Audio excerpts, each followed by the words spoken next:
Hi folks, you're with Tassus today, your pushback channel, and thank you for joining this audio live stream. Please listen to this presentation, listen to this presentation as you would a radio broadcast. In this essay, I'd like to talk about the politicizing and the radicalization of John Lennon. Now, if we look at the top 100 songwriters of all time, the group The Beatles has three members in that top 100. So, Paul McCartney, John Lennon, and George Harrison as songwriters. So it's astonishing that three such capable songwriters, writers of number one hits, top 10 hits, and super successful albums should be in the same band and then go off and into private solo careers and be similarly successful there. Now, John Lennon, I think, wrote his first hit, in late 1962, 1963. We need to put some context here. They had a particularly gifted producer and arranger as their fifth man, if you like, George Martin. And he could take a sort of basic concept of a song really and turn it into a real number that could be put out on the commercial airwaves. And so I think Please Please Me was the Beatles' first hit. And again, Lennon introduced that to George Martin as a concept. And when George Martin had finished massaging and arranging and adding instrumentation and whatever to it, then it became as I recall, at least in England, a number one hit. So anyway, John Lennon went on to write a number of number one songs, sort of between that 1962 and 1966. Songs such as Help and I think A Hard Day's Night, and these were primarily number one songs in England, but later on songs that would do well in the United States and elsewhere around Europe and so on. So. And some songs that particularly I sort of like in the melody and the structure of that. Being a minimally accomplished musician, I sort of see the songs from just a consumer's point of view. Do I like the song? And then looking at how it was structured and put together, and the melody and the chord sequences, that sort of stuff. Also appreciating the arranging and production. But Lennon wrote a number of hits there, but they're fairly simple. And you could see certainly as I got older, I couldn't see it as a kid, but as I got older, I saw that he's a guy who'd as I think he was brought up by his auntie, and with little or no contact with his parents and this sort of thing. So, and the emotional fallout from that with Lennon was fairly substantial. It made him emotionally, at least, an extremely vulnerable sort of person. And I'll come back to that in a minute. But he saw, just a guy in a band, the Beatles, the guy in a band, and he was a musical genius, as it turned out, and he was writing, whether on his own or in conjunction with Paul McCartney, he was writing some very successful songs. Most of the songs that the Beatles wrote during that time were, if they weren't number one hits, they were certainly in the top 10. So they did very well, and they became, by the age of 26 years old, they became very rich, all from primarily that source of income being from songwriting. Songwriting royalties were quite generous compared to performance royalties. So just going into a studio and singing the song and playing the instruments, that didn't really make you that much money. And performing live at that stage could still make a fair amount of money, although that changed over the years. And so really the real money came from songwriting, and they were concentrating on that, the Beatles, and wrote some great songs that time. Anyway, Lennon was just really, he'd married a sort of local working class girl and was living if you like, a relatively simple, in a social sense, existence. And you can see from the interviews, the media interviews he was doing, through that time, he was having a greater awareness of the world because he'd moved from sort of a provincial sort of mid-sized English city into London, and he was being exposed to many different things and things that he hadn't even known before. And he was starting to read novels by Aldous Huxley and George Orwell. He was being exposed to a much wider range of thinkers and writers and philosophers and so on.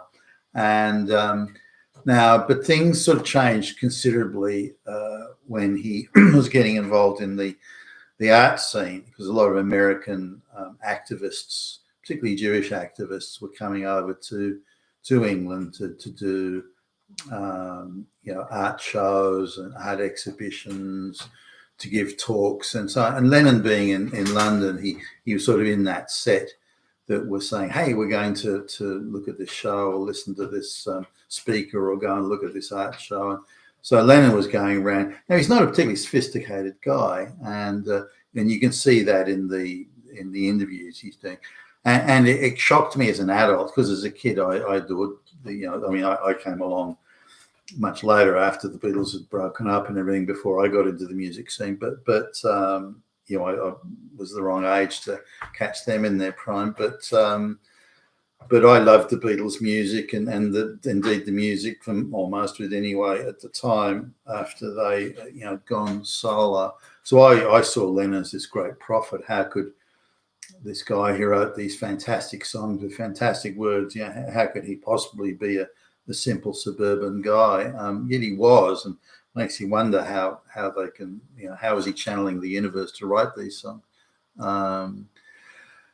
So, and I might leave a collection of links below there, just songs that, across the universe and so, which came a little bit later. I think it was 1969, 70 or something, he wrote that. But at the beginning of 1967, if I've got my chronology correct, he started getting involved with the New York radical activist, politically activist, very Jewish, very socialist activism that's coming out of New York in the United States.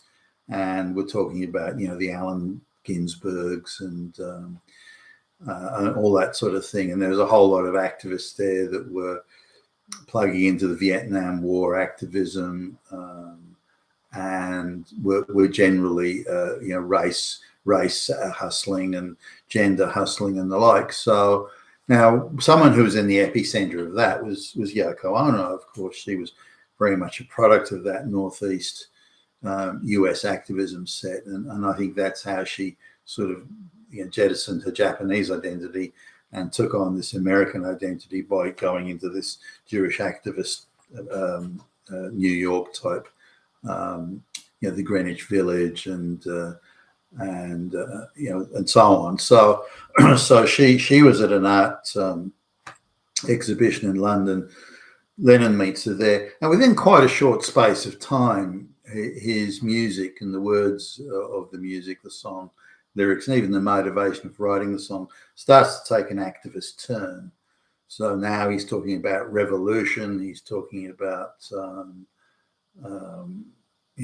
changing society, and he's talking about the oppression of the evil Republicans and the political right, and he's getting all into that sort of stuff. And remember, in my view, he's a very emotionally vulnerable guy who's been cut loose from his working class sort of moorings, and he doesn't know sort of who he is or where he is anymore.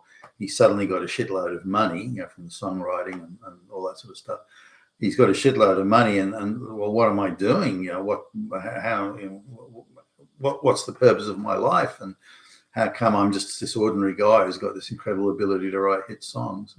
And so he'd have easily been taken hostage by the radical activists who were very focused on their activism. And then here's this emotionally vulnerable guy, and they thought, we can use this guy as a propaganda mouthpiece, and we can get him to write songs that pushes our ideology. And if you look at the songs that Lennon again started to write, particularly later in 1967 and 1968 and beyond, more and more of them have a radical activist tone about them and are motivated by activism. You got to, I would assume that some of those songs were actually toned down from what Lennon may have had, Lennon may have originally conceived them as, but for public consumption, the lyric was toned down a bit. But then when you look at songs like "Power to the People," for example, which is not one of the great songs Lennon wrote, as an admirer, again, as a starry-eyed kid, I no matter what John Lennon brought out, I was admiring it. But then I looked at his radical activist phase, and "Woman is a Nigger of the World," and again, "Power to the People," even "Revolution," and songs like that. And I thought, what's happening to this guy? And as I look back now, as an adult, I can see how this emotionally vulnerable young man was used quite maliciously, in my view, by the radical activists, because they knew they could manipulate this emotionally vulnerable guy. And then we look at songs like "Imagine." It's like he's incorporating all the talking points of the radical left and turning it into a song. And even today, that's held up as an anthem for leftist, socialist utopias.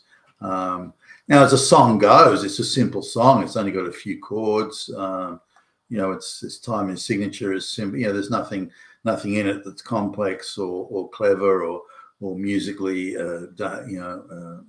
radical or innovative or anything like that. But the lyric, of course, that Lennon wrote. But he's really incorporating the talking points of that radical activist New York set. It's not a typical John Lennon lyric, far from it, in fact.